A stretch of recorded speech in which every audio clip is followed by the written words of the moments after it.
Hey everybody, I'm here today with Kauanoe Batangan.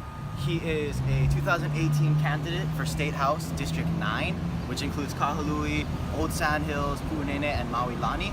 We're gonna walk story. Thanks for joining us today. Thanks for having me. Could you just tell us a little bit about your background? What are your ties to Maui, and why do you want to be involved in politics? Sure. I am the oldest child of Ruben Batangan and Lila Eldridge. My mom is from this island. My dad is from Kauai. I myself was born in Honolulu, but we moved to Maui when I was 6 months old. My parents bought the property next door to my grandma in second increment of Dream City, so I grew up in Kahului. And between those two houses, I grew up with 4 generations of family. There was my grandma, my parents, and at different times, I had an aunt and an uncle living with us. There's me, my siblings, cousins, and then the children of cousins.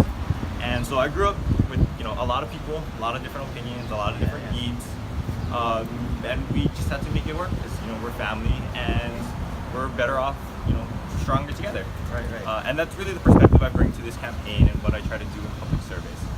I grew up here on Maui. I was one of the original students at Kamehameha Schools, Maui. So when the campus first opened here, I was one of those original 80 students. Graduated in the 3rd class. Went on to study on the mainland. So I have my undergrad degree from Stanford. I have graduate degrees from Columbia University School of International and Public Affairs and the University of Tokyo, where Todai's Graduate School of Public Policy.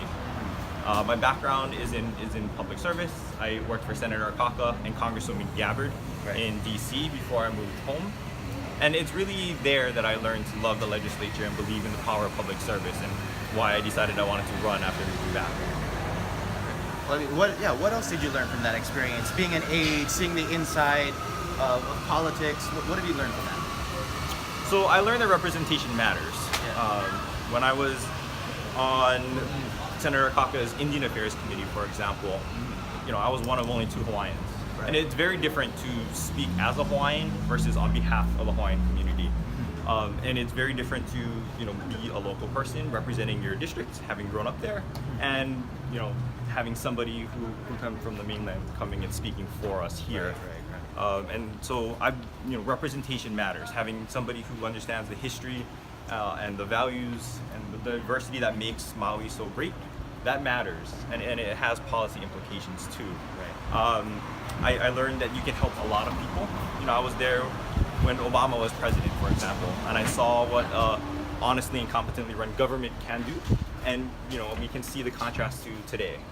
And so I believe in this platform to help people. I think you can do a lot of good in the community, and that's why I want to serve. All right, so you're running against the incumbent Justin Woodson. What do you think separates you two? Why do you think we need a change in representation now? Well, I think my background here on Maui makes a difference. I think that philosophically we do have differences.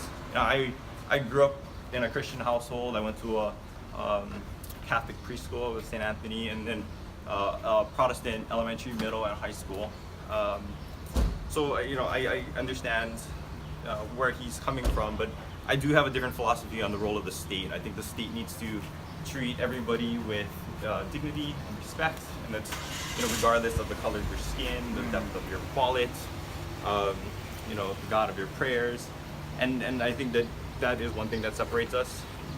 I also think that sorry, I didn't understand the signal there. I also think that as a representative for this district, your first allegiance should be to this district, and then to Maui, and then to the state. And so there is a very different philosophy through which I would try to govern. Okay, so thinking about your district then, yes. What would you say are the 3 main concerns facing the residents of that area? Well, the feedback I've been getting as I've been knocking on doors are affordable housing, education, and kupuna care. So people in the central Maui, there's a lot of multi-generation households like the one I grew up in. Our schools are overcrowded. Maui High is at like 120% capacity, and our population is aging, and we have to take care of our kupuna, those who took care of us, and that's the feedback I've been getting, and so that's what I've been running on. Okay, so you talked about, you know, recognizing the importance of Hawaiian culture, Mhm. and at the same time, there's needs like affordable housing, Yeah. and there's of course environmental concerns. How do you Yes. balance, you know, all these different needs from different people in the community? Yeah, and so that's part of why we have to have difficult conversations. My platform includes education, elderly care, the environment, and the economy, and I purposely pick things that have duality to them. You know, our keiki and our kupuna, the environment and the economy, things with tension, to show that I am concerned about balance. I think one of the ways you address that is by having targeted growth and targeted areas of preservation.